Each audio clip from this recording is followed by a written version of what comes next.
Hello and welcome to the Dacia2 Explorers YouTube channel. My name's Adam and I'm one of the Dacia2 Explorers.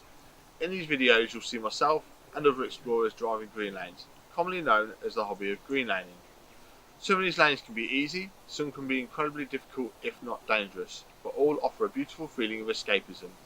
If you have any doubt about the green lane you're driving, get out and walk the lane first, making a mental note of places to turn around if needed and thinking about strategies to overcome difficult sections, because reversing after a failed attempt to get along the lane can be incredibly difficult and very risky. We abide by the Green Lane Association Glass Code of Conduct for driving these lanes and respect all others using the lanes, including horse riders and walkers, as we all have a part to play in keeping these routes open for everyone. If you're thinking of green laning yourself, please consider joining the Green Lane Association to help fight to keep these lanes open and to help you understand more about this hobby. They also have a Trailwise 2 website which will significantly aid in your planning.